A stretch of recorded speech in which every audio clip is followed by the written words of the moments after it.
नमस्कार प्यारे बच्चों, आप सभी का स्वागत है। देखिए, इस वीडियो में हम हिमालय पर्वत श्रृंखला के बारे में पढ़ने वाले हैं, जो हमारे लिए वरदान से कम नहीं है। भारत की उत्तर सीमा पर स्थित इस हिमालय पर्वत का अध्ययन हम एनिमेशन के माध्यम से करेंगे। एक एक चीज़ जो कॉम्पिटिटिव एग्जाम के लिए ज़रूरी है, सब मैं आपको बताने वाला हूँ। हिमालय पर्वत विश्व की सबसे ऊंची पर्वत श्रेणी है। यह एक नवीन वलित पर्वत श्रेणी है। वलित पर्वत श्रेणी कहा जाए या ब्लॉक माउंटेन कहा जाए या मोड़दार पर्वत कहा जाए, आपको मालूम होना चाहिए जब हमारी Indo Australian plate Eurasian plate से टकराई, उसके बाद हिमालय पर्वत का निर्माण हुआ। इसी कारण से हम कह सकते हैं ये एक वलित पर्वत श्रेणी है। पश्चिम में सिंधु से लेकर पूर्व में ब्रह्मपुत्र के बीच में ये पूरी हिमालय पर्वत श्रेणी फैली हुई है। इसकी लंबाई लगभग 2400 किलोमीटर है, जबकि चौड़ाई की बात करें पश्चिम में इसकी चौड़ाई अधिक है जो कि 400 किलोमीटर है, जबकि पूर्व में इसकी चौड़ाई कम है, वो 150 किलोमीटर है। हिमालय की ढाल तिब्बत की ओर कॉन्केव है अर्थात अवतल है, और भारत की ओर कॉन्वेक्स है अर्थात उत्तल है। प्यारे बच्चों, अगर आपको इंडियन ज्योग्राफी के या कंप्लीट जीएस के क्लास नोट्स चाहिए तो आपके स्क्रीन पर जो नंबर दिया गया है 7888774245 व्हाट्सएप नंबर है, इस पर कांटेक्ट करके ये पा सकते हैं। फिलहाल मात्र 49 में इंडियन ज्योग्राफी आपको ये क्लास नोट्स मिल जाएंगे। बहुत बेहतरीन क्लास नोट्स है, तैयारी आपकी बहुत बेहतरीन हो जाएगी। हिमालय पर्वत को बिल्कुल अच्छे से समझने के लिए इसे उत्तर से दक्षिण 4 भागों में बांटा जा सकता है। जो सबसे उत्तरी भाग है उसे ट्रांस हिमालय कहते हैं। इसके बाद महान हिमालय है, फिर उससे नीचे लघु हिमालय और सबसे दक्षिण में शिवालिक हिमालय। हालांकि नॉर्थ ईस्ट राज्यों में भी हिमालय पर्वत की कई श्रेणियां हैं, जिन्हें पूर्वी पहाड़ियां कह देंगे, उसे भी हम पढ़ेंगे। जो आप ट्रांस हिमालय देख रहे हैं ना, ये हिमालय पर्वत का हिस्सा नहीं माना जाता। ऐसा क्यों? क्योंकि हिमालय के बनने से पहले ही ये ट्रांस हिमालय जो श्रेणी है ये उपस्थित थी। बाकी के जो 3 भाग हैं, महान हिमालय, लघु हिमालय और शिवालिक हिमालय, ये हिमालय पर्वत का हिस्सा है। चलिए डिटेल में बात करते हैं ट्रांस हिमालय की, जिसे हिमालय पार की पर्वत श्रेणी भी कहा जाता है। आप समझ सकते हैं ऐसा क्यों कहा जाता है, क्योंकि इसका निर्माण हिमालय के निर्माण होने से पहले ही हो गया था। अब ट्रांस हिमालय के अंदर 4 सबसे महत्वपूर्ण पर्वत श्रेणियाँ जो आपको पढ़नी है: कराकोरम पर्वत श्रेणी, लद्दाख पर्वत श्रेणी, जास्कर पर्वत श्रेणी और कैलाश पर्वत श्रेणी। ये कैलाश पर्वत श्रेणी तिब्बत वाले इलाके में है। ये माना जाता है कि लद्दाख पर्वत श्रेणी का ही पूर्वी विस्तार है, मतलब इसका पूर्वी एक्सटेंशन है कैलाश पर्वत श्रेणी। अब कराकोरम पर्वत श्रेणी को कृष्णागिरी भी कहा गया है। आपको मालूम होना चाहिए कि भारत की जो सबसे ऊंची चोटी है K2, जो पूरे विश्व की दूसरे नंबर पर सबसे ऊंची चोटी है माउंट एवरेस्ट के बाद, ये कराकोरम पर्वत श्रेणी के ही अंदर आती है। तो कराकोरम पर्वत श्रेणी की सबसे ऊंची चोटी कौन सी है? K2 है, गॉडविन ऑस्टिन। हालांकि ये पाकिस्तान ऑक्यूपाइड कश्मीर वाले क्षेत्र में है। इसकी हाइट 8611 मीटर है। सियाचिन ग्लेशियर ये भी कराकोरम पर्वत श्रेणी के अंदर आता है। एक चोटी है जिसका नाम है राकापोशी। इस राकापोशी की खासियत यह है ना कि दुनिया में जितनी भी पर्वत चोटी हैं उनमें सबसे अधिक तीव्र ढलान वाला पर्वत चोटी यही राकापोशी है। इसकी हाइट 7788 मीटर है। और मैंने पहले भी पढ़ा दिया था आपको सिंधु नदी पढ़ाते समय कि सिंधु नदी लद्दाख पर्वत श्रेणी और जास्कर पर्वत श्रेणी के बीच में बहती है। और सिंधु की एक सहायक नदी है श्योक, ये क्या है? ये कराकोरम पर्वत श्रेणी और लद्दाख पर्वत श्रेणी के बीच में बहती है। पूरे ट्रांस हिमालय की अगर बात की जाए तो औसत इसकी जो विड्थ है वो 40 किलोमीटर है लगभग। उम्मीद करता हूँ वीडियो आपको अच्छा लगा होगा। अच्छा लगा है तो प्लीज़ लाइक कीजिएगा, इसे दोस्तों के साथ शेयर कीजिएगा, हमारे प्लेलिस्ट में जरूर जाइएगा। बहुत सारे एनिमेटेड वीडियो मैंने बनाए हुए हैं, आपकी तैयारी एग्जाम की बहुत अच्छी हो जाएगी। और क्लास नोट्स लेना ना भूलें। Thank you. नमस्कार मेरे प्यारे बच्चों, आज के इस वीडियो में हम मिडिल हिमालय के बारे में पढ़ेंगे, या कहा जाए मध्य हिमालय के बारे में पढ़ेंगे। इससे पहले आपने ट्रांस हिमालय अच्छे से पढ़ लिया, ग्रेट हिमालय अच्छे से पढ़ लिया, और हम पढ़ते हैं लेसर हिमालय। इस लेसर हिमालय के कुछ नाम हैं जो आपको याद रखने हैं। इसे लेसर हिमालय के साथ साथ मिडिल हिमालय या हिमाचल हिमालय भी कहा जाता है। और ये हिमालय रेंज बहुत ही ज़्यादा कॉम्प्रेस्ड है, सैंडविच की तरह देख रहे हैं। ग्रेट हिमालय और शिवालिक हिमालय के बीचों बीच है ना, तो ये बहुत ही ज़्यादा कॉम्प्रेस्ड है ये। इसकी एवरेज हाइट 3500 मीटर से लेकर 4500 मीटर के आसपास है, और एवरेज विड्थ 60 किलोमीटर से 80 किलोमीटर के आसपास है।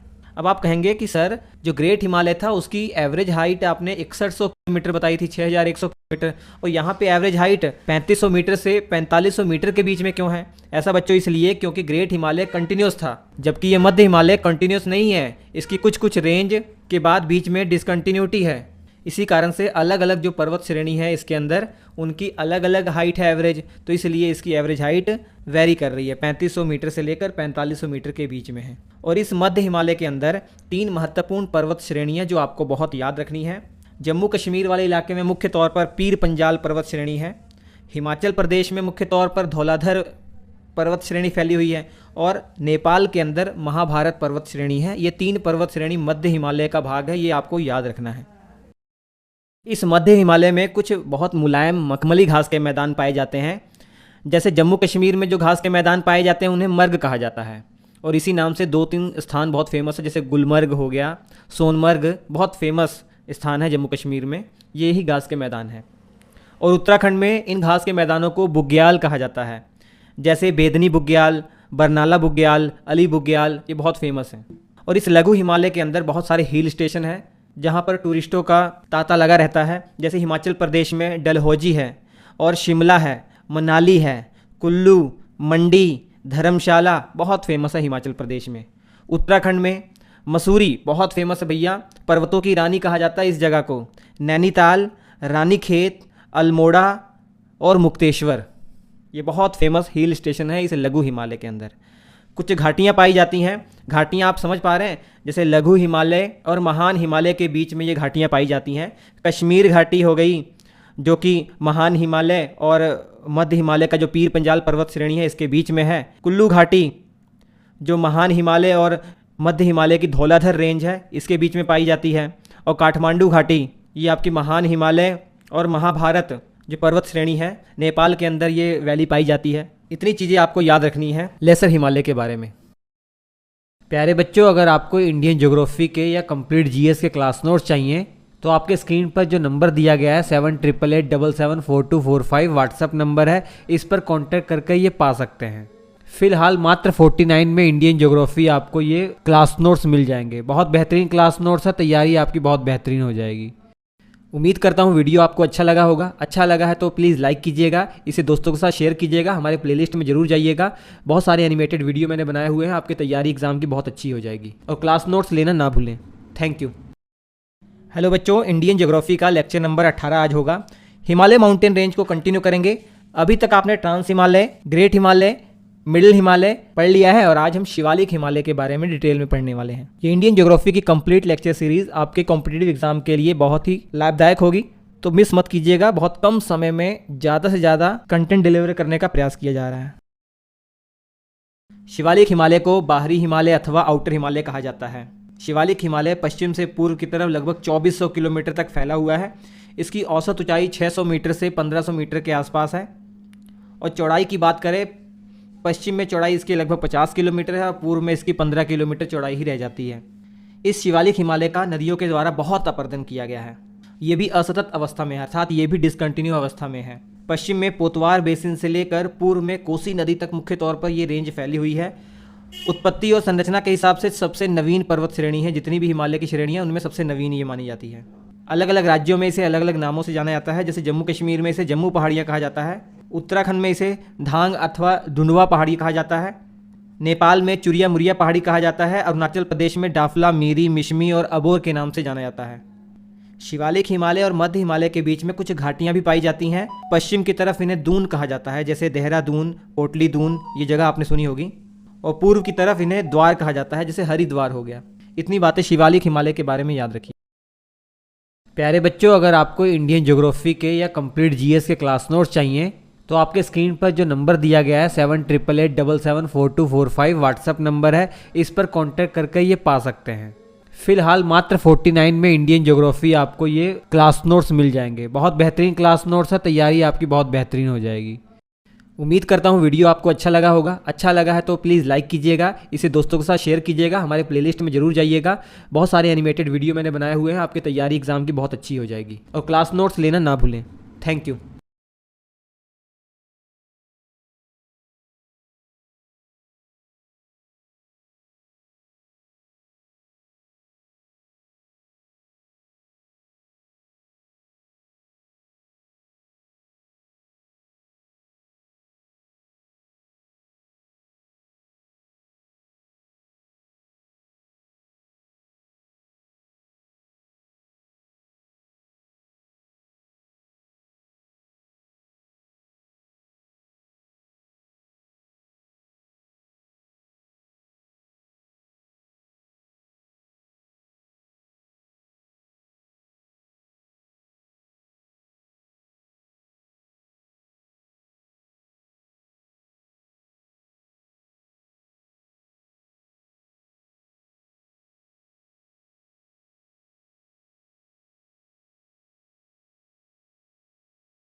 प्यारे बच्चों, आज हम नर्मदा और ताप्ती के बीच में एक पर्वत श्रेणी है जिसे सतपुड़ा पर्वत श्रेणी कहते हैं, इसी की चर्चा करने वाले हैं।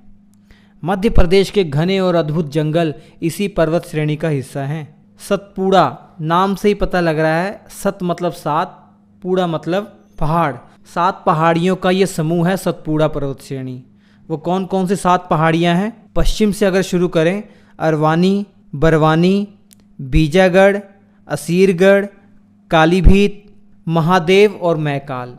महादेव पर्वत श्रेणी और मैकाल पर्वत श्रेणी सबसे महत्वपूर्ण है। इसमें ये पर्वत श्रेणी गुजरात से लेकर छत्तीसगढ़ में फैली हुई है। इसकी कुल लंबाई 900 किलोमीटर लगभग है। इसका ज़्यादातर क्षेत्र मध्य प्रदेश में है। आपको ये जानना चाहिए कि मध्य प्रदेश के कुल क्षेत्रफल का 11% तो केवल सतपुड़ा पहाड़ियों ने ही घेर रखा है। पश्चिम में गुजरात में एक जगह है राजपीपला, वहीं से ये सतपुड़ा पर्वत श्रेणी शुरू होती है। तो राजपीपला जो जगह है, यहाँ पे लोकल लोग इस सतपुड़ा पहाड़ी को राजपीपला की पहाड़ियाँ भी कह देते हैं और ये पूर्व में मैकाल पर्वत श्रेणी में समाप्त होती है। प्यारे बच्चों, अगर आपको इंडियन ज्योग्राफी के या कंप्लीट जीएस के क्लास नोट्स चाहिए तो आपके स्क्रीन पर जो नंबर दिया गया है 7888774245 व्हाट्सअप नंबर है, इस पर कांटेक्ट करके ये पा सकते हैं। फिलहाल मात्र 49 में इंडियन ज्योग्राफी आपको ये क्लास नोट्स मिल जाएंगे। बहुत बेहतरीन क्लास नोट्स है, तैयारी आपकी बहुत बेहतरीन हो जाएगी। इस सतपुड़ा पर्वत श्रेणी की जो सबसे ऊंची चोटी है, जिसका नाम है धूपगढ़, जो महादेव की पहाड़ियाँ हैं, इसी में ये चोटी स्थित है। और मध्य प्रदेश में एक जगह है पंचमढ़ी, वहीं पर ये चोटी स्थित है। तो पंचमढ़ी को क्वीन ऑफ सतपुड़ा भी कहते हैं, सतपुड़ा की रानी कहते हैं इस पंचमढ़ी नगर को। हालांकि ये एक हिल स्टेशन है जहाँ पे बहुत सारे टूरिस्ट आया करते हैं। और सबसे लास्ट में ये मैकाल पर्वत श्रेणी छत्तीसगढ़ और मध्य प्रदेश में फैली हुई है। इस मैकाल पर्वत श्रेणी की सबसे ऊंची चोटी है अमरकंटक।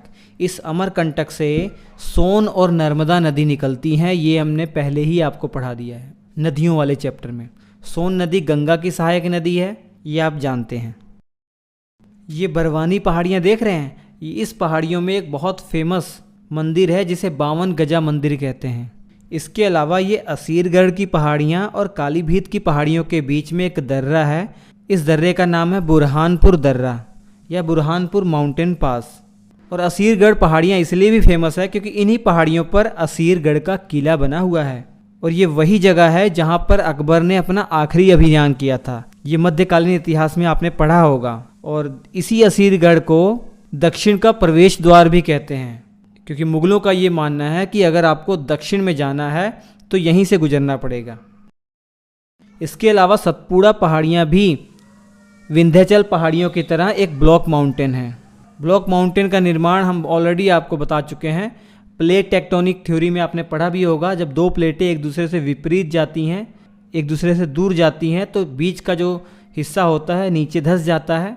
ये वही हिस्सा है जहाँ पर ताप्ती और नर्मदा नदी बह रही हैं। तो ये भ्रंश घाटी में बहती हैं ताप्ती और नर्मदा नदी, ये ऑलरेडी आप जानते ही हैं। तो प्यारे बच्चों, सतपुड़ा पर्वत श्रेणी के बारे में इतना ही। अगर कोई कंटेंट आपको अच्छा लगे तो उसे लाइक करना चाहिए, ये मेरा मानना है। प्यारे बच्चों, अगर आपको इंडियन ज्योग्राफी के या कंप्लीट जीएस के क्लास नोट्स चाहिए तो आपके स्क्रीन पर जो नंबर दिया गया है 7888774245 व्हाट्सअप नंबर है, इस पर कांटेक्ट करके ये पा सकते हैं। फिलहाल मात्र 49 में इंडियन ज्योग्राफी आपको ये क्लास नोट्स मिल जाएंगे। बहुत बेहतरीन क्लास नोट्स है, तैयारी आपकी बहुत बेहतरीन हो जाएगी। उम्मीद करता हूँ वीडियो आपको अच्छा लगा होगा। अच्छा लगा है तो प्लीज़ लाइक कीजिएगा, इसे दोस्तों के साथ शेयर कीजिएगा, हमारे प्लेलिस्ट में जरूर जाइएगा। बहुत सारे एनिमेटेड वीडियो मैंने बनाए हुए हैं, आपकी तैयारी एग्जाम की बहुत अच्छी हो जाएगी। और क्लास नोट्स लेना ना भूलें। Thank you. प्यारे बच्चों, आज के इस वीडियो में हम उस पर्वत श्रेणी की बात करेंगे जो हमारे भारत के मध्य में स्थित है, अर्थात ये भारत को 2 भागों में बांटती है। इस पर्वत श्रेणी का नाम है विंध्याचल पर्वत श्रेणी। इस पर्वत श्रेणी का निर्माण आज से लगभग 4.6 बिलियन ईयर पहले हुआ था। 4.6 बिलियन मतलब 460 करोड़ वर्ष पहले इस पर्वत श्रेणी का निर्माण हुआ था। तो आप समझ सकते हैं कि ये भी एक बहुत ही प्राचीन पर्वत श्रेणी है, अर्थात ये भी एक रेजिड्यूल माउंटेन है या अवशिष्ट पर्वत है, जैसे अरावली पर्वत है। ये भारत के गुजरात से लेकर बिहार तक विस्तृत है। मुख्य तौर पर देखा जाए गुजरात, मध्य प्रदेश, उत्तर प्रदेश में भी थोड़ा सा है और झारखंड से थोड़ा सा टच करती हुई बिहार में भी ये फैली हुई है। हालांकि राजस्थान के भी बॉर्डर पर ये है, लेकिन मुख्य तौर पर गुजरात, मध्य प्रदेश, उत्तर प्रदेश ये 3 महत्वपूर्ण हैं। इसकी लंबाई 1200 किलोमीटर है लगभग, अगर पश्चिम से पूर्व की तरफ देखेंगे। इस 1200 किलोमीटर में लगभग 1086 मीटर तो ये गुजरात और मध्य प्रदेश में ही फैली हुई है। विंध्याचल पर्वत श्रेणी एक ब्लॉक माउंटेन का एग्जाम्पल है, जबकि हमने हिमालय पर्वत और अरावली पर्वत के बारे में पढ़ा था, ये वो फोल्डेड माउंटेन है, वो वलित पर्वत थे, और ये विंध्याचल एक ब्लॉक माउंटेन है, या कहा जाए भ्रंशज पर्वत श्रेणी है। ब्लॉक माउंटेन का निर्माण आप सभी को मालूम होना चाहिए कैसे होता है। हालांकि मैंने पढ़ाया भी हुआ है, प्लेट टेक्टोनिक थ्योरी में आपने पढ़ा होगा, जब 2 प्लेटें एक दूसरे से दूर की तरफ जाती हैं तो बीच का जो क्षेत्र है वो नीचे धंस जाता है, तो इस प्रकार ब्लॉक माउंटेन का जन्म होता है। और इसी विंध्याचल पर्वत श्रेणी के दक्षिण में नर्मदा नदी बहती है, जो रिफ्ट वैली में बहती है, जो भाग नीचे धंसा हुआ है उसमें बहती है नर्मदा नदी। तो भ्रंश घाटी में बहने वाली नदी है नर्मदा नदी। विंध्याचल पर्वत श्रेणी के जो उत्तरी ढलान पर मालवा का पठार है, बुंदेलखंड का पठार है, भांडेर खंड का पठार है और वघेलखंड का पठार है। कई नदियां भी यहाँ से गुजरती हैं इस विंध्याचल पर्वत श्रेणी से, जैसे चंबल नदी, बेतवा नदी, केन नदी, क्षिप्रा नदी, पार्वती नदी, रिहंद नदी और काली सिंध नदी। बहुत महत्वपूर्ण खनिज भी यहाँ पाए जाते हैं, जैसे लाल पत्थर, बलुआ पत्थर, चूना पत्थर, कोयला, हीरा, रेत। उत्तर प्रदेश वाले इलाके में आपने देखा होगा जो मोरंग बालू होता है, लाल रंग का रेत होता है, वो ज़्यादातर इसी विंध्याचल पर्वत श्रेणी से ही मिलता है। और इसके अलावा डोलोमाइट, ये सभी खनिज यहाँ से पाए जाते हैं। तो आप देख रहे होंगे इन खनिजों में ज़्यादातर वही खनिज हैं जिनका निर्माण भवन निर्माण में उपयोग किया जाता है। हमारे लाल किला का निर्माण इसी लाल पत्थर से हुआ है।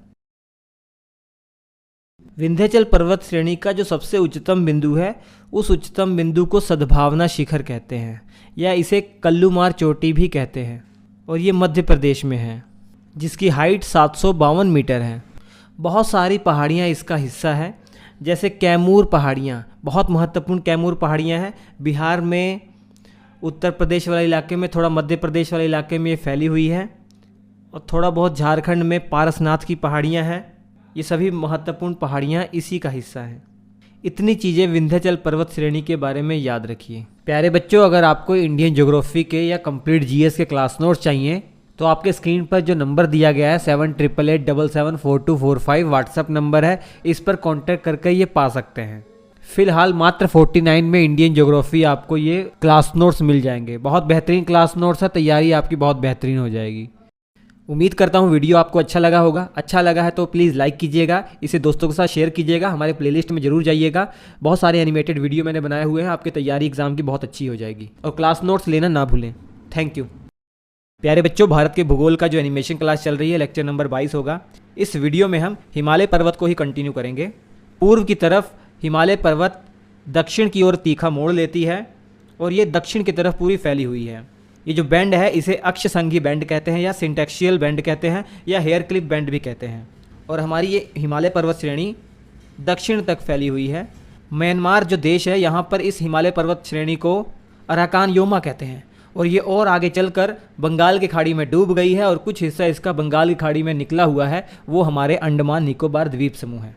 तो इस वीडियो में हमें पढ़ना क्या है एग्जाम की दृष्टि से? हमें ये पढ़ना है कि हमारे जो नॉर्थ ईस्ट के जो राज्य हैं, वहाँ पर हिमालय पर्वत श्रेणी के अंदर जो जो पहाड़ियाँ आती हैं उनके बारे में हमें पढ़ना है। जैसे अरुणाचल प्रदेश में हम देखें तो अरुणाचल प्रदेश में डफला पहाड़ी है, मीरी पहाड़ी है, अबोर पहाड़ी है। ये तो आप पढ़ चुके हैं, शिवालिक जो हिमालय रेंज आपने पढ़ी उसमें इसको पढ़ लिया। इसके अलावा मिशमी पहाड़ियाँ हैं, पटकोई बूम पहाड़ियाँ हैं। और नागालैंड जो राज्य है, इसमें 2 पहाड़ियाँ याद रखनी है, नागा पहाड़ियाँ और कोहिमा पहाड़ियाँ। याद करना बहुत आसान है, नागालैंड से नागा पहाड़ियाँ, नागालैंड की कैपिटल है कोहिमा, तो उससे कोहिमा पहाड़ियाँ याद कर सकते हैं। मणिपुर में 2 पहाड़ियों के बारे में याद रखना है, मणि पहाड़ियाँ और लेमाटोल की पहाड़ियाँ। ऐसे ही त्रिपुरा में त्रिपुरा पहाड़ियों के बारे में याद रखना है। मिजोरम के अंदर मिजो पहाड़ियों के बारे में याद रखिए। असम के अंदर देखिए दो पहाड़ियाँ बहुत फेमस हैं, एक मिकिर पहाड़ियाँ, कई बार परीक्षा में पूछा गया है, और बराइल की पहाड़ियाँ। इसके अलावा मेघालय में आते हैं। मेघालय में तीन पहाड़ियों के बारे में याद रखना बहुत इंपॉर्टेंट है। ये गारो पहाड़ियाँ हैं, खासी पहाड़ियाँ हैं, जयंतिया पहाड़ियाँ हैं। याद रखिए ये हिमालय पर्वत का हिस्सा नहीं है। ये जो गारो, खासी, जयंतिया पहाड़ियाँ हैं ये हिमालय पर्वत का हिस्सा नहीं है। जो प्रायद्वीपीय पठार है ये उसका हिस्सा है। जो प्रायद्वीपीय पठार का वो हिस्सा जो मेघालय में है, जिसे शिलोंग का पठार या मेघालय का पठार कहते हैं, उसका ये हिस्सा है। इस प्रकार से बच्चों आपका हिमालय पर्वत श्रेणी कंप्लीट होता है। प्यारे बच्चों, अगर आपको इंडियन ज्योग्राफी के या कंप्लीट जीएस के क्लास नोट्स चाहिए तो आपके स्क्रीन पर जो नंबर दिया गया है 7888774245 व्हाट्सएप नंबर है, इस पर कांटेक्ट करके ये पा सकते हैं। फिलहाल मात्र 49 में इंडियन ज्योग्राफी आपको ये क्लास नोट्स मिल जाएंगे। बहुत बेहतरीन क्लास नोट्स है, तैयारी आपकी बहुत बेहतरीन हो जाएगी। उम्मीद करता हूँ वीडियो आपको अच्छा लगा होगा। अच्छा लगा है तो प्लीज़ लाइक कीजिएगा, इसे दोस्तों के साथ शेयर कीजिएगा, हमारे प्लेलिस्ट में जरूर जाइएगा। बहुत सारे एनिमेटेड वीडियो मैंने बनाए हुए हैं, आपकी तैयारी एग्जाम की बहुत अच्छी हो जाएगी। और क्लास नोट्स लेना ना भूलें। Thank you.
प्यारे बच्चों, आज के इस वीडियो में हम पेनिनसुलर इंडिया में जितने भी माउंटेन पास हैं इसको हम पढ़ने वाले हैं।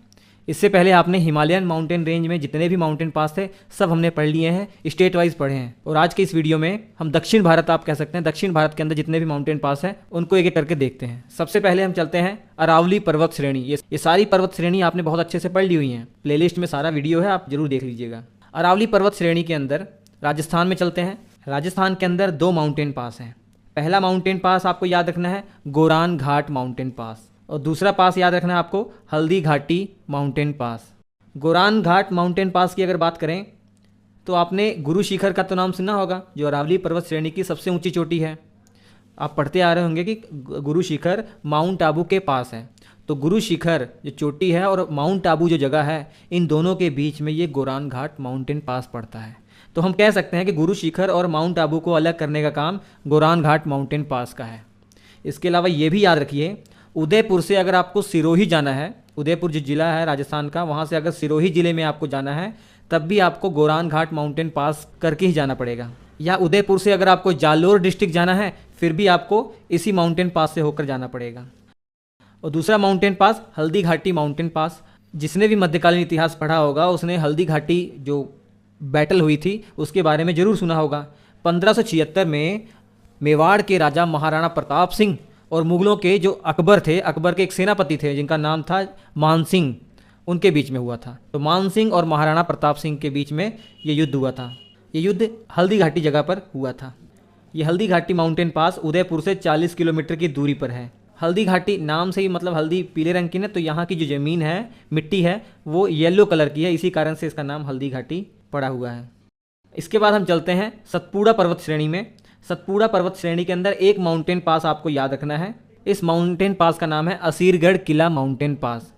इसे बुरहान पास भी कहते हैं, क्योंकि ये मध्य प्रदेश के बुरहानपुर डिस्ट्रिक्ट के अंदर है ना, इसलिए असीर घाट माउंटेन पास को बुरहानपुर माउंटेन पास कहते हैं। असीरगढ़ किला माउंटेन पास का अलग ही महत्व है। मध्यकालीन इतिहास के जो शासक हुआ करते थे, अगर उनको उत्तर भारत से दक्षिण भारत में आना है तो इसी माउंटेन पास से वो होकर आते थे। इसीलिए इस माउंटेन पास को दक्षिण का द्वार भी कहा जाता है, या की टू डेक्कन इसी माउंटेन पास को कहा जाता है। अब यहाँ पर आपको असीरगढ़ किला दिखाई दे रहा है। किला क्यों है भैया? क्योंकि इस माउंटेन पास के पास एक बहुत बड़ा किला बनवाया गया था। ये अहिर वंश के जो राजा हुआ करते थे ना, उसमें असा अहिर, उन्हीं के द्वारा ये किला बनवाया गया था, इसीलिए इसका नाम असीरगढ़ किला माउंटेन पास है।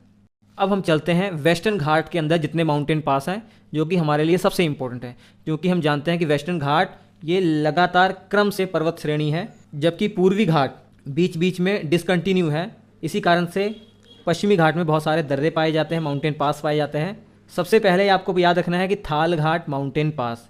इस थाल घाट माउंटेन पास को थूल घाट माउंटेन पास भी कहते हैं, या कसारा माउंटेन पास भी कहते हैं। मुंबई से नासिक अगर आपको जाना है तो इसी थाल घाट माउंटेन पास से होकर जाना पड़ता है।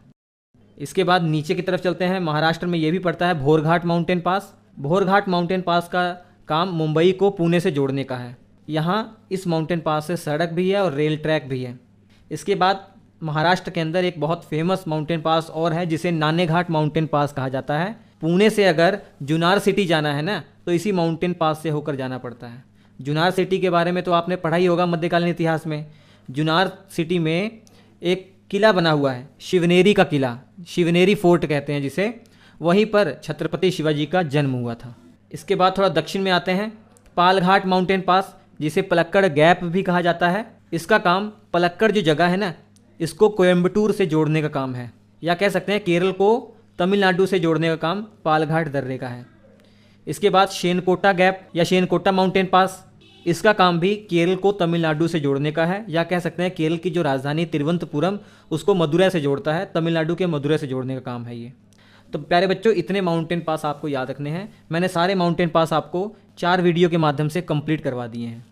अगर कोई वीडियो अच्छा लगे तो मेरा मानना है कि उसे लाइक और उस पर कमेंट जरूर करना चाहिए, ताकि वीडियो बनाने वाले का प्रोत्साहन बढ़े और वो और ऐसी ऐसी वीडियो बना सकें।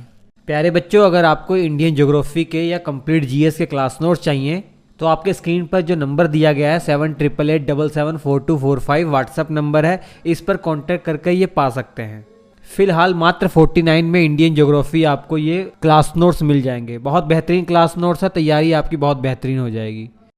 उम्मीद करता हूँ वीडियो आपको अच्छा लगा होगा। अच्छा लगा है तो प्लीज़ लाइक कीजिएगा, इसे दोस्तों के साथ शेयर कीजिएगा, हमारे प्लेलिस्ट में जरूर जाइएगा।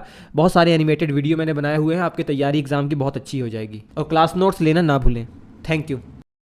प्यारे बच्चों, लद्दाख और जम्मू कश्मीर में जितने महत्वपूर्ण माउंटेन पास थे हमने पढ़ लिए हैं, और अब मैं आपको सबसे पहले हिमाचल प्रदेश के अंदर जितने इंपॉर्टेंट माउंटेन पास हैं वो पढ़ाने वाला हूँ। देखिए, 4 माउंटेन पास हिमाचल प्रदेश में आपको याद रखने हैं। Baralacha mountain pass, Rohtang mountain pass, Shipki La mountain pass और देवसा माउंटेन पास। तो सबसे पहले बात करते हैं मेरे प्यारे बच्चों बारालाचा माउंटेन पास की। जास्कर जो श्रेणी मैंने आपको पढ़ाई हुई है माउंटेन रेंज में, उसी जास्कर पर्वत श्रेणी के अंदर ही आता है बारालाचा माउंटेन पास। हिमाचल प्रदेश का जो लाहौल है ना, इसको लद्दाख के लेह से जोड़ने का काम ये बारालाचा माउंटेन पास करता है। और बारालाचा माउंटेन पास से जो हाईवे गुजरता है, जो मनाली और लेह को जोड़ने का काम करता है, वो यही आप देख पा रहे हैं। इसके बाद रोहतांग माउंटेन पास पीर पंजाल पर्वत श्रेणी है ना, देख रहे हैं, इसी के पूर्व में है ये। और रोहतांग माउंटेन पास का काम क्या है, जो कुल्लू वैली है, इस कुल्लू वैली को जो लाहौल और स्पीति वैली है इससे जोड़ता है। वैली क्या होती है, थोड़ा सा दिमाग में रखिएगा। पहाड़ों के बीच में जो थोड़ा सा मैदानी क्षेत्र टाइप पाया जाता है, जहाँ गांव के गांव बसे होते हैं, उसी को वैली बोल दिया जाता है। अगर 2 पर्वतों के बीच की दूरी बहुत कम है तो उसे माउंटेन पास आप कहते हैं। अगर दोनों पर्वतों के बीच की दूरी बहुत ज़्यादा है, बहुत बड़े बड़े गांव वहाँ बसे हुए हैं, उसे वैली बोल दिया जाता है। इस रोहतांग पास से एक बेहतरीन सड़क का निर्माण किया गया है। इसके बाद प्यारे बच्चों शिपकिला माउंटेन पास, देख रहे हैं शिपकिला माउंटेन पास। तो हिमाचल प्रदेश का जो डिस्ट्रिक्ट है किन्नौर डिस्ट्रिक्ट, जो चाइना से लगा हुआ है, या कहा जाए तिब्बत से लगा हुआ है, तिब्बत भी तो चाइना का पार्ट है, तो किन्नौर डिस्ट्रिक्ट को तिब्बत से जोड़ने का काम ये शिपकिला माउंटेन पास करता है। शिपकिला माउंटेन पास के बारे में सबसे इंपॉर्टेंट बात ये याद रखनी है कि इसी के पास से सतलुज नदी भारत में एंटर करती है। शिपकिला माउंटेन पास एक ऐसी जगह है जहाँ पर आप बिना इंडियन आर्मी की अनुमति से कोई भी इंडियन सिटीजन भी वहाँ नहीं जा पाएगा, ये रोक लगाई गई है। और इंडिया और चाइना के बीच में ट्रेड के लिए बहुत महत्वपूर्ण है। मैं आपको बता दूं, बच्चों को कन्फ्यूज़न होता है, 3 माउंटेन पास याद रखिए जो चाइना और भारत के बीच में ट्रेड के लिए सबसे महत्वपूर्ण है फिलहाल। एक तो ये शिपकिला हो गया, अभी आप आगे पढ़ेंगे लिपुलेख, उत्तराखंड में पढ़ेंगे लिपुलेख दर्रा, उसके बाद सिक्किम में नाथुला पढ़ेंगे। ये 3 बहुत महत्वपूर्ण है। इसके बाद प्यारे बच्चों देवसा माउंटेन पास, ये जो स्पीति वैली है ना, इसको पार्वती वैली से जोड़ने का काम ये देवसा माउंटेन पास करता है।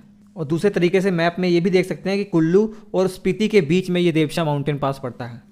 इसके बाद चलते हैं उत्तराखंड में। उत्तराखंड में 6 माउंटेन पास आपको याद रखने हैं। सबसे पहले लिपुलेख माउंटेन पास, उसके बाद नीति माउंटेन पास, फिर माना माउंटेन पास, उसके बाद ट्रेल्स माउंटेन पास, उसके बाद मांगशाधुरा माउंटेन पास, और फिर मुलिंगला माउंटेन पास। ये लास्ट में ला जो लिखा है LA, ये तिब्बत में माउंटेन पास को ला कहा जाता है। सबसे पहले देखिए ये लिपुलेख माउंटेन पास उत्तराखंड को तिब्बत से जोड़ने का काम ये करता है। इसकी लोकेशन आप देख पा रहे हैं, नेपाल, भारत और चाइना के जो ट्राई जंक्शन वाला पॉइंट है वहाँ पर स्थित है ये। अभी हाल ही में ये खबरों में भी रहा था कि नेपाल की सरकार ने अपने संविधान में अमेंडमेंट करके इस लिपुलेख दर्रे को अपना बताया है। मानसरोवर और कैलाश जो श्रद्धालु जाते हैं वो इस लिपुलेख दर्रे का भी यूज़ बहुत भारी मात्रा में करते हैं। इसके बाद बच्चों नीति माउंटेन पास है, ये भी उत्तराखंड और तिब्बत को जोड़ने का काम करता है। और 1962 में जो इंडिया चाइना वॉर हुआ था उसके बाद से इस बॉर्डर को सील कर दिया गया है, इस माउंटेन पास को सील कर दिया है। इससे पहले चाइना और भारत के बीच में ट्रेड रूट के लिए इस्तेमाल किया जाता था। सर्दियों के टाइम में पूरा बर्फ़ से ढका रहता है। हालांकि बहुत सारे माउंटेन पास ऐसे हैं उत्तराखंड, हिमाचल, लद्दाख, जम्मू कश्मीर में जो स्नो कवर्ड रहते हैं। इसके बाद माना माउंटेन पास प्यारे बच्चों ग्रेटर हिमालय का ये पार्ट है, तिब्बत और चाइना को जोड़ने का काम करता है। ये भी सर्दियों में लगभग 6 महीने बर्फ़ से ढका रहता है। बहुत प्राचीन में तिब्बत और भारत के बीच में जो व्यापार के लिए इस माउंटेन पास का यूज़ किया जाता था। इसके बाद ट्रेल्स माउंटेन पास, लोकेशन देख रहे हैं आप, जो यहाँ पर पिंडारी ग्लेशियर है ना, इस पिंडारी ग्लेशियर का आखिरी छोर पर ये ट्रेल्स माउंटेन पास है। इसका काम क्या है, पिंडारी वैली को मिलम वैली से जोड़ने का। इस माउंटेन पास की खासियत यह है कि इसके आसपास के जो पहाड़ हैं ना बहुत ही तीव्र ढाल के हैं, और ये जो माउंटेन पास का रास्ता है बहुत ही ऊबड़ खाबड़ है, बहुत ज़्यादा ऊबड़ खाबड़ है ये। इसके बाद मांगशाधुरा माउंटेन पास, ये भी उत्तराखंड को तिब्बत से जोड़ने का काम करता है। मांगशाधुरा लैंडस्लाइड के लिए बहुत प्रसिद्ध है। बारिश के मौसम में ना बहुत ज़्यादा लैंडस्लाइड यहाँ होती रहती है। तो कौन सा माउंटेन पास लैंडस्लाइड के लिए सबसे प्रसिद्ध है, कहाँ सबसे ज़्यादा लैंडस्लाइड होती है, तो ये मांगशाधुरा माउंटेन पास है। मानसरोवर कैलाश जाने वाले श्रद्धालु इस रूट का भी इस्तेमाल करते हैं। इसके बाद आखिरी माउंटेन पास जो उत्तराखंड में पढ़ना है आपको, Mulingla mountain pass. Gangotri glacier जानते ही हैं, इसी के उत्तर में ये माउंटेन पास स्थित है। इसकी हाइट 5,669 मीटर है। ये इसकी खासियत है, समझ लीजिए। समुद्र तल से इतनी ऊंचाई पर यह स्थित है। उत्तराखंड और तिब्बत को जोड़ने का काम करता है ये भी। सर्दियों के मौसम में ये भी बर्फ़ से ढका रहता है। तो प्यारे बच्चों, आज हमने हिमाचल प्रदेश और में जितने माउंटेन पास है वो पढ़ें। आगे के लेक्चर में आप बाकी जो बचे हुए माउंटेन पास है वो कंप्लीट हो जाएंगे। प्यारे बच्चों, अगर आपको इंडियन ज्योग्राफी के या कंप्लीट जीएस के क्लास नोट्स चाहिए तो आपके स्क्रीन पर जो नंबर दिया गया है 7888774245 व्हाट्सअप नंबर है, इस पर कांटेक्ट करके ये पा सकते हैं। फिलहाल मात्र 49 में इंडियन ज्योग्राफी आपको ये क्लास नोट्स मिल जाएंगे। बहुत बेहतरीन क्लास नोट्स है, तैयारी आपकी बहुत बेहतरीन हो जाएगी। उम्मीद करता हूँ वीडियो आपको अच्छा लगा होगा। अच्छा लगा है तो प्लीज़ लाइक कीजिएगा, इसे दोस्तों के साथ शेयर कीजिएगा, हमारे प्लेलिस्ट में जरूर जाइएगा। बहुत सारे एनिमेटेड वीडियो मैंने बनाए हुए हैं, आपकी तैयारी एग्जाम की बहुत अच्छी हो जाएगी। और क्लास नोट्स लेना ना भूलें। Thank you.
प्यारे बच्चों, प्रायद्वीप पठार में आपने सेंट्रल हाईलैंड पढ़ लिया है, डेक्कन प्लेट्यू पढ़ लिया है, और आज हम ये समझने का प्रयास करेंगे कि फॉर्मेशन कैसे हुआ हमारे इस पेनिनसुलर प्लेट्यू का। देखिए, मुख्य तौर पर दो टाइप की यहाँ चट्टानें पाई जाती हैं। एक इग्नियस रॉक जिसे आग्नेय चट्टान कहते हैं, और दूसरा रूपांतरित चट्टान जिसे इंग्लिश में मेटामॉर्फिक रॉक कह देते हैं। आग्नेय चट्टान या इग्नियस रॉक ये क्या होती हैं? जब ज्वालामुखी धरातल पर आकर ठंडा हो जाता है तो जो चट्टान बनती है वो आग्नेय चट्टान है, इग्नियस रॉक है। और रूपांतरित चट्टान, सिंपल सी बात है, बहुत ज़्यादा टेम्परेचर प्रेशर में जो आग्नेय चट्टान है यही अपना रूप परिवर्तित कर लेती है और रूपांतरित चट्टानों में बदल जाती है, या कायांतरित चट्टान कहते हैं, नाम से ही पता लग रहा है, मेटामॉर्फिक रॉक। तो ये दो मेनली चट्टानें यहाँ पाई जाती हैं। ये आप आगे चैप्टर में पढ़ेंगे ही, रॉक वाले चैप्टर में, कि जैसे ग्रेनाइट, बेसाल्ट, ये सारी चट्टानें आग्नेय चट्टानों का ही एक रूप है। अब बारी आती है कि हमारे पेनिनसुलर प्लेट्यू का, हमारे इस पठार का, प्रायद्वीप पठार का निर्माण हुआ कैसे। देखिए, पठारों का जो फॉर्मेशन है इसको मेनली दो कैटेगरी में बांटा जा सकता है, कि दो प्रकार से पठारों का निर्माण हो सकता है। पहला, जैसे पहाड़ों का निर्माण होता है ना, वैसे ही पठारों का निर्माण होता है। जैसे प्लेट टेक्टोनिक थ्योरी में प्लेटें इधर उधर मूव करती हैं, तो उस प्लेटों के मूवमेंट के कारण भी पठारों का निर्माण होता है। जैसे हिमालय पर्वत का निर्माण हुआ है, तो हिमालय पर्वत बने हैं तो पठार भी इसी तरीके से बनते हैं। पहला तो ये हो गया। दूसरा, ज्वालामुखी के कारण, मतलब ज्वालामुखी बाहर आता है और ठंडा होता है और टेबल लैंड के फॉर्म में बन जाता है, मतलब एक पठार का रूप धारण कर लेता है। तो दो तरीके से मेनली पठारों का निर्माण होता है। अब बात उठती है कि इन दोनों तरीकों में से किस तरीके से हमारे पेनिनसुलर प्लेट्यू का निर्माण हुआ है, प्रायद्वीप पठार का निर्माण हुआ है। तो जवाब है, इन दोनों तरीकों के कारण हमारा प्रायद्वीप पठार का निर्माण हुआ है। हम जानते हैं हमारा जो प्रायद्वीप भारत है, पेनिनसुलर इंडिया है, ये किसका पार्ट था? गोंडवाना लैंड का हिस्सा था। तो गोंडवाना लैंड में जब ये था तो वहाँ पे गोंडवाना लैंड के मूवमेंट के कारण भी यहाँ पर पठारों का निर्माण हुआ। और दूसरा, जब हमारी इंडियन प्लेट यूरेशियन प्लेट की तरफ आ रही थी, जब यह आज का जो मेडागास्कर है इसके पास पहुँचती है, यहाँ पे एक रीयूनियन आइलैंड है, वो एक हॉटस्पॉट है। जब यहाँ से गुजरती है, जब भी कोई लैंड या ज़मीन किसी हॉटस्पॉट से गुजरेगा तो एक कन्वेक्शनल करंट जनरेट होगी, संवहन धारा जनरेट होगी। ये फिजिकल ज्योग्राफी में आप पढ़ेंगे। तो उसके कारण वोल्केनिक इरप्शन होता है, मतलब जहाँ जहाँ दरार होंगी, जहाँ जहाँ धरातल फटे होंगे, वहाँ से ज्वालामुखी निकलेगा। तो यहाँ भी बहुत भारी मात्रा में ज्वालामुखी निकला। मुख्य तौर पर महाराष्ट्र वाले क्षेत्र में दरार थी, तो दरार से ये ज्वालामुखी निकला और 3 चरणों में निकला। तो जिस क्षेत्र में ज्वालामुखी निकला और जहाँ जहाँ वो पहुँच के ठंडा हो गया, वो रीजन को डेक्कन ट्रैप कहा जाता है, क्योंकि मुख्य तौर पर दक्कन के पठार वाले रीजन में ये, इसलिए डेक्कन ट्रैप कह दिया जाता है। डेक्कन क्यों बोल दिया, आपको समझ में आ गया। ट्रैप क्यों कहा जा रहा है, मतलब ये 3 चरणों में ट्रैप हो गया ना ये ज्वालामुखी, तो इस कारण से इसे डेक्कन ट्रैप कहा जा रहा है। अब ये भी आपको दिमाग में आ जाना चाहिए कि यहाँ पर ज्वालामुखी की बेल्ट है, तो मतलब काली मिट्टी तो स्वाभाविक तौर पर पाई जाएगी। तो यही कारण है यहाँ बहुत अधिक मात्रा में काली मिट्टी पाई जाती है। इवन मालवा के पठार तक ये काली मिट्टी पाई जाती है। इतनी चीज़ें आपको क्लियर होनी चाहिए। और आप अगर अच्छे से पढ़ते हैं, आप देखते होंगे कि कोयला जो है, छोटा नागपुर वाला जो पठार है, वहाँ कोयला बहुत भारी मात्रा में पाया जाता है, जबकि यहाँ नहीं पाया जाता। क्यों? आपको मालूम होना चाहिए कि जो डेक्कन ट्रैप वाला रीजन है, यहाँ पर जीवाश्म के अभाव होंगे। जीवाश्म का अगर अभाव होगा, ज्वालामुखी से जो चट्टानें बनती है वहाँ पर जीवाश्म का अभाव होता है, जीवाश्म नहीं है। तो जीवाश्म नहीं है, जीवाश्म उनका अभाव है, तो कोयला तो बनने की कोई गुंजाइश ही नहीं है। हाँ, कोयला वहाँ हो सकता था जब जिस सरफेस पर ज्वालामुखी निकला था बाहर, उससे नीचे कोयला हो सकता था। मतलब डेक्कन ट्रैप में जो भी पठार वाला हिस्सा है उसके बहुत नीचे कोयला हो सकता है, ज्वालामुखी के बहुत नीचे हो सकता है, लेकिन उसको निकालने में ज़्यादा खर्च हो जाएगा, बेनिफिट के विपरीत हो जाएगा। अब इसके बाद आखिरी बात दिमाग में रखिएगा, जो हमारा ये पेनिनसुलर प्लेट्यू है ना, ये एकदम स्टेबल है, इस समय पूरा स्टेबल लैंड ब्लॉक है ये। मतलब यहाँ ना के बराबर ज्वालामुखी निकलता है, भूकंप आते हैं और भूसंकलन तो ना के बराबर ही होता है। जबकि हिमालय देख लीजिए, हिमालय में ये सब घटनाएं होती रहती हैं। कारण क्या है? क्योंकि अभी भी जो इंडियन प्लेट है वो मूव कर रही है, यूरेशियन प्लेट के नीचे अभी भी मूव कर रही है। तो प्यारे बच्चों, पेनिनसुलर प्लेट्यू हमारा कंप्लीट हो गया है। मुझे लगता है आपको ये लाइक कर देना चाहिए। प्यारे बच्चों, इंडियन ज्योग्राफी के क्लास नोट्स श्री अड्डा एप्लीकेशन पर अवेलेबल हो चुके हैं। प्ले स्टोर से श्री अड्डा लिखकर आप इस एप्लीकेशन को इंस्टॉल कर लीजिए। उसके बाद देखेंगे इस प्रकार का कुछ इंटरफेस खुलेगा। स्टोर सेक्शन में जाएंगे तो जितने भी कोर्स हैं वो दिख जाएंगे। अभी फिलहाल इंडियन ज्योग्राफी का है 49 का, इस पर क्लिक करेंगे। फिर कंटेंट सेक्शन में जाएंगे, जो भी इसमें चीज़ें हैं सब आपको यहाँ दिखाई दे जाएंगी। डेमो भी देख लेंगे आप यहाँ पर। उसके बाद आप थोड़ा सा नीचे जाएंगे ना, परचेस करने का ऑप्शन आएगा। अब थोड़ा सा नीचे जाएंगे तो जहाँ से हैं, जिस स्टेट से हैं, उस स्टेट को आप यहाँ पर पुट कर लीजिएगा और आई एम इंटरेस्टेड पे क्लिक करेंगे। आपके व्हाट्सएप पे लिंक आ जाएगा पेमेंट का। वहीं पेमेंट करने के बाद जब सक्सेसफुल हो जाएगा पेमेंट, तो आपकी एप्लीकेशन में ये नोट सारे खुल जाएंगे। याद रखिए, जो हम पढ़ा रहे हैं इसी के क्लास नोट्स है। जैसे जैसे कोर्स आगे बढ़ता रहेगा, आपके इस फोल्डर में ऑटोमेटिक PDF और बढ़ते रहेंगे। एक बार आपने परचेस कर लिया तो हमेशा आपके PDF यहाँ पर अपडेट होते रहेंगे।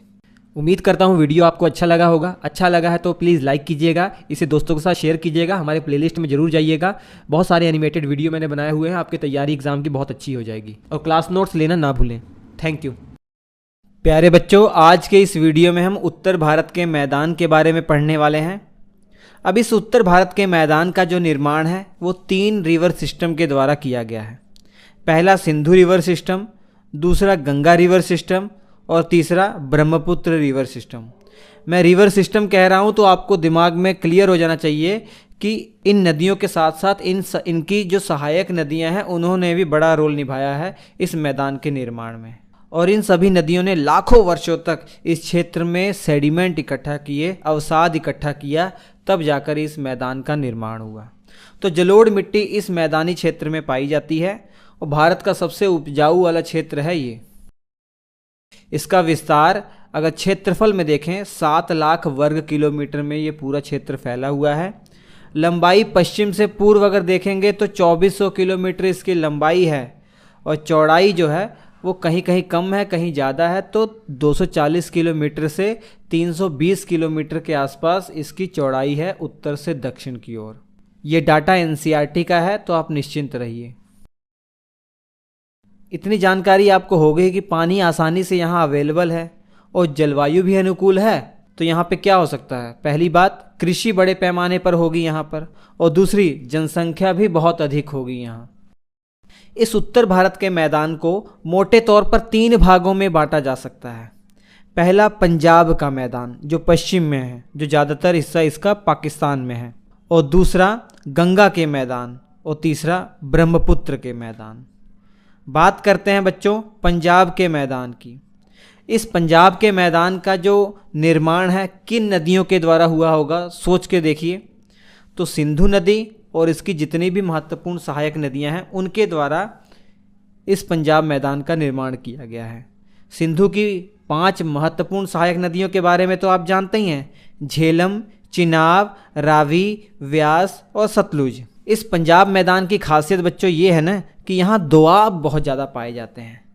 दोआब क्या होते हैं? 2 + आब। आब मतलब पानी। 2 नदियों के या 2 पानी के बीच का जो मैदान है उसे दोआब कह दे रहे हैं। जैसे सिंधु नदी और झेलम नदी, इन दोनों के बीच का जो क्षेत्र है जो दोआब है, इसे सिंधु सागर दोआब कहते हैं। झेलम देख रहे हैं और चिनाब देख रहे हैं। झेलम और चिनाब के बीच का जो दोआब है इसे चाज दोआब कह दे रहे हैं। और चिनाब और रावी के बीच में जो दोआब है इसे रेचना दोआब कह दे रहे हैं। नाम याद करना भी आसान है क्योंकि दोनों नदियों के द्वारा मिलाकर इसका नाम बनाया गया है। ऐसे ही रावी नदी देख रहे हैं और थोड़ा सा व्यास और सतलुज, इसके बीच का जो क्षेत्र है इसे बारी दोआब कह दे रहे हैं। व्यास और सतलुज के बीच का जो दोआब है इसे बिष्ट दोआब कह दे रहे हैं। तो इन दोआब के बारे में भी आप थोड़ा सा दिमाग में क्लियर रखिए। भारत के अंदर ये पंजाब का मैदान कहाँ कहाँ फैला होगा आप अनुमान लगा सकते हैं। थोड़ा सा राजस्थान में है, पंजाब में है और कुछ हरियाणा में फैला हुआ है। अब बात करते हैं गंगा के मैदान की। गंगा के मैदान कहाँ से कहाँ तक होंगे? पश्चिम में तो ये जो घग्गर नदी है हिमाचल प्रदेश से निकलती है वहाँ से लेकर, और पूर्व में तीस्ता नदी जो सिक्किम से आती है और बांग्लादेश में जाकर ब्रह्मपुत्र में मिल जाती है। इस बीच रीजन को गंगा के मैदान कहा जाता है। और गंगा के मैदान गंगा नदी और इसकी सहायक नदियों के द्वारा बनाया गया होगा, ये आप अनुमान लगा सकते हैं। और ये गंगा का मैदान भारत के किन किन राज्यों में फैला हुआ है अगर मैं पूछूं तो आप क्या बताएंगे? हरियाणा, दिल्ली, यूपी, बिहार, झारखंड और वेस्ट बंगाल। दिल्ली केंद्र शासित प्रदेश हम जानते ही हैं। इसके बाद ब्रह्मपुत्र के मैदान की हम बात करते हैं। ब्रह्मपुत्र के द्वारा और इसकी नदियों के द्वारा, ब्रह्मपुत्र इसकी सहायक नदियों के द्वारा जो मैदान बनाया गया इसे ब्रह्मपुत्र मैदान कहा जा रहा है। ये मुख्य तौर पर भारत में तो असम वाले क्षेत्र में ही है, बाकी बांग्लादेश में है उससे हमें कोई लेना देना नहीं, क्योंकि हम भारत के मैदान पढ़ रहे हैं, भारत का उत्तरी मैदान पढ़ रहे हैं। तो इस आसाम रीजन में ब्रह्मपुत्र का मैदान पूरा फैला हुआ है। इस रीजन में आप देखेंगे कि ब्रह्मपुत्र नदी की चौड़ाई इतनी अधिक हो जाती है कि एक दुनिया का सबसे बड़ा जो आइलैंड है, नदी रिवर है, नदी आइलैंड कह सकते हैं, रिवर आइलैंड, वो भी यहाँ निर्माण होता है जिसे माजुली आइलैंड कहते हैं। एक नदी द्वीप है, दुनिया का सबसे बड़ा नदी द्वीप यही है। पानी की अधिकता के कारण इस असम वाले रीजन में चावल और जूट की खेती बड़े पैमाने पर होती है। जूट जानते हैं ना, पटसन। तो ये आपने देख लिया क्षेत्र के हिसाब से ये 3 भागों में जो बांटा गया है इस उत्तरी मैदान को। प्यारे बच्चों, इसके बाद वाले वीडियो में हम इसका बहुत इंपॉर्टेंट पार्ट पढ़ने वाले हैं कि संरचना के आधार पर इस मैदान को 4 भागों में बांटा गया है। मतलब मोटे तौर पर मैं आपको बताऊं, आप देखेंगे कहीं कहीं इस मैदान में बड़े बड़े पत्थर पाए जाते हैं जहां नदियां गायब हो जाती हैं, उसके अंदर चली जाती हैं। और कहीं कहीं आप देखेंगे एकदम दलदल वाला क्षेत्र पाया जाता है जहां बहुत ज़्यादा बायोडाइवर्सिटी पाई जाती है। और कहीं आप देखेंगे कि नई जलोढ़ मिट्टी, एकदम बहुत उपजाऊ मिट्टी पाई जाती है। और कहीं आप देखेंगे पुरानी जलोढ़ मिट्टी पाई जाती है। ये 4 भागों में बांटा गया है, जिसे भाभर क्षेत्र कहते हैं, तराई कहते हैं, बांगर कहते हैं और खादर कहते हैं। ये नेक्स्ट पार्ट में पढ़ने वाले हैं, बहुत इंटरेस्टिंग होगा, वो वीडियो मत छोड़िएगा। मुझे उम्मीद है वीडियो आपको ज़रूर अच्छा लगा होगा, तो लाइक एक ज़रूर कर दीजिए प्यारे बच्चों। प्यारे बच्चों, भारतीय राष्ट्रीय आंदोलन का कोर्स लॉन्च हो चुका है एप्लीकेशन पर 27 जनवरी से, और फरवरी के लास्ट तक इसको कंप्लीट कर दिया जाएगा। पूरी एनिमेशन वाली क्लासेस होंगी, 1-2 वीडियो डेमो के लिए उपलब्ध है, आप जाकर देख सकते हैं। श्री अड्डा एप्लीकेशन का लिंक वीडियो के डिस्क्रिप्शन में दे दिया जाएगा। किसी भी प्रकार की हेल्प के लिए हमारा ये व्हाट्सअप नंबर, इस पर आप कांटेक्ट कर सकते हैं। यकीन मानिए एफर्टलेस तरीके से आपका ये कोर्स कंप्लीट हो जाएगा। आपको ऐसा लगेगा कि भैया ये मूवी देख रहे हैं, बिना किसी मेहनत के सारी चीज़ें आपके दिमाग में आ जाएंगी। तो ये NCERT ओरिएंटेड होगा, मतलब आप UPSC से लेकर SSC किसी भी एग्ज़ाम के लिए इसका उपयोग कर सकते हैं। Thank you. उम्मीद करता हूँ वीडियो आपको अच्छा लगा होगा। अच्छा लगा है तो प्लीज़ लाइक कीजिएगा, इसे दोस्तों के साथ शेयर कीजिएगा, हमारे प्लेलिस्ट में जरूर जाइएगा। बहुत सारे एनिमेटेड वीडियो मैंने बनाए हुए हैं, आपकी तैयारी एग्जाम की बहुत अच्छी हो जाएगी। और क्लास नोट्स लेना ना भूलें। Thank you. प्यारे बच्चों, पेनिनसुलर प्लेट्यू के सेंट्रल हाईलैंड को हमने पढ़ लिया है, और हम आज पढ़ने वाले हैं डेक्कन प्लेट्यू के बारे में, या दक्कन के पठार के बारे में। इसके नॉर्थ में सतपुड़ा पर्वत श्रेणी है जो हम अच्छे से पढ़ चुके हैं। इसके वेस्टर्न में वेस्टर्न घाट पूरा फैला हुआ है जो एक कंटिन्यूस पर्वत श्रेणी है, इसको भी हमने अच्छे से पढ़ लिया है। और इसके पूर्व में ईस्टर्न घाट है जो डिसकंटिन्यूस पर्वत श्रेणी है। तो ये 3 पर्वत श्रेणियों से घिरा हुआ है। इस दक्कन के पठार की जो ढाल है ये लगभग वेस्ट से ईस्ट है, पश्चिम से पूर्व है। इसका प्रमाण क्या है? जैसे महत्वपूर्ण जितनी भी नदियाँ इस प्रायद्वीप भारत के अंदर हैं, गोदावरी, कृष्णा, कावेरी, सभी आप देखेंगे वेस्ट से ईस्ट की ओर फ्लो करती हैं और बंगाल की खाड़ी में अपना पानी गिरा देती हैं। ये भी दिमाग में कंसेप्ट क्लियर होना चाहिए, ये ढाल आखिर आया कैसे। मतलब जो डेक्कन प्लेटू है ये वेस्ट की ओर उठा हुआ है और ईस्ट की ओर दबा हुआ है। ऐसा क्यों? देखिए, जब इंडियन प्लेट यूरेशियन प्लेट से जब टकराई तो प्रायद्वीप भारत का जो पश्चिम वाला हिस्सा है उसका आखिरी भाग नीचे की ओर धंस गया, समुद्र में चला गया, और जो पठार वाला भाग है, दक्कन पठार वाला भाग है, ये उठ गया। इसी प्रकार तो वेस्टर्न घाट का निर्माण हुआ है। ये वेस्टर्न घाट वाले चैप्टर में हमने पढ़ा भी हुआ है। इसको और अच्छे से अगर आपको समझना है तो अज्यूम कीजिए कोई गाड़ी दीवार पे अगर टकराती है तो उस गाड़ी के पीछे वाला हिस्सा तो उठ जाएगा ना, वैसा ही कुछ यहाँ भी हुआ है। और यही कारण है प्रायद्वीप भारत का जो पश्चिम वाला क्षेत्र है वो उठा हुआ है और ढलान पश्चिम से पूर्व की ओर है। ये डेक्कन प्लेट्यू मुख्य तौर पर 4 भागों में हम बांट कर पढ़ सकते हैं। महाराष्ट्र का जो पठार है, कर्नाटक पठार जिसे मैसूर पठार भी कहते हैं, तेलंगाना का पठार और दंडकारण्य पठार। ये दंडकारण्य पठार याद रखिए, छत्तीसगढ़ उड़ीसा में मुख्य तौर पर, थोड़ा सा हिस्सा इसका तेलंगाना और आंध्र प्रदेश में भी फैला हुआ है। उसके बाद चलते हैं नॉर्थ ईस्ट की तरफ, जो हमने बात की थी मेघालय पठार की, या शिलोंग का पठार भी इसे कहते हैं। और इसी के पूर्व साइड में इसका जो पूर्व एक्सटेंशन है उसे कार्बी एंग्लो पठार भी कहते हैं, जो थोड़ा सा असम में फैला हुआ है।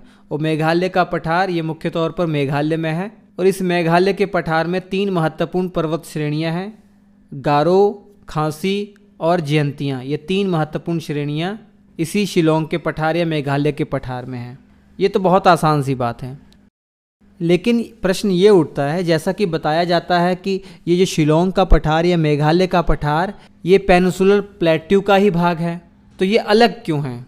तो प्यारे बच्चों, इसका आंसर ये है कि जब इंडियन प्लेट यूरेशियन प्लेट से टकरा रही थी तो ये वाला रीजन जो मेघालय के पठार और छोटा नागपुर पठार के बीच वाला इलाका है ये नीचे की ओर बेंड हो गया, मतलब यू आकार में नीचे की ओर धंस गया।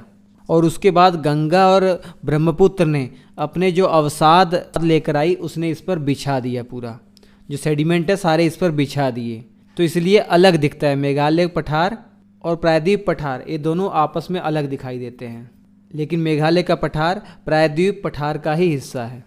और इसके बीच में गंगा ब्रह्मपुत्र ने एक तरीके से मैदान बना दिया पूरा, जहाँ जलोढ़ मिट्टी बहुत ज़्यादा पाई जाती है। इसी कारण से ये रीजन इतना उपजाऊ है। चावल की खेती तो बहुत भारी मात्रा में यहाँ होती है। ये आगे आप पढ़ेंगे ही, सारे कंसेप्ट आपके क्लियर होंगे। और इसी गैप को मालदा गैप कह देते हैं, या इसका एक और नाम है गारो राजमहल गैप, क्योंकि पूर्व की तरफ गारो पहाड़ियाँ हैं और पश्चिम की दिशा में राजमहल की पहाड़ियाँ हैं। प्यारे बच्चों, इंडियन ज्योग्राफी के क्लास नोट्स श्री अड्डा एप्लीकेशन पर अवेलेबल हो चुके हैं। प्ले स्टोर से श्री अड्डा लिखकर आप इस एप्लीकेशन को इंस्टॉल कर लीजिए। उसके बाद देखेंगे इस प्रकार का कुछ इंटरफेस खुलेगा। स्टोर सेक्शन में जाएंगे तो जितने भी कोर्स हैं वो दिख जाएंगे। अभी फिलहाल इंडियन ज्योग्राफी का है 49 का, इस पर क्लिक करेंगे। फिर कंटेंट सेक्शन में जाएंगे, जो भी इसमें चीज़ें हैं सब आपको यहाँ दिखाई दे जाएंगी। डेमो भी देख लेंगे आप यहाँ पर। उसके बाद आप थोड़ा सा नीचे जाएंगे ना, परचेस करने का ऑप्शन आएगा। अब थोड़ा सा नीचे जाएंगे तो जहाँ से हैं, जिस स्टेट से हैं उस स्टेट को आप यहाँ पर पुट कर लीजिएगा और आई एम इंटरेस्टेड पे क्लिक करेंगे। आपके व्हाट्सएप पे लिंक आ जाएगा पेमेंट का। वहीं पेमेंट करने के बाद जब सक्सेसफुल हो जाएगा पेमेंट तो आपकी एप्लीकेशन में ये नोट सारे खुल जाएंगे। याद रखिए, जो हम पढ़ा रहे हैं इसी क्लास नोट्स है। जैसे जैसे कोर्स आगे बढ़ता रहेगा आपके इस फोल्डर में ऑटोमेटिक PDF और बढ़ते रहेंगे। एक बार आपने परचेस कर लिया तो हमेशा आपके PDF यहाँ पर अपडेट होते रहेंगे। उम्मीद करता हूँ वीडियो आपको अच्छा लगा होगा। अच्छा लगा है तो प्लीज़ लाइक कीजिएगा, इसे दोस्तों के साथ शेयर कीजिएगा। हमारे प्लेलिस्ट में जरूर जाइएगा, बहुत सारे एनिमेटेड वीडियो मैंने बनाए हुए हैं। आपकी तैयारी एग्जाम की बहुत अच्छी हो जाएगी। और क्लास नोट्स लेना ना भूलें। Thank you.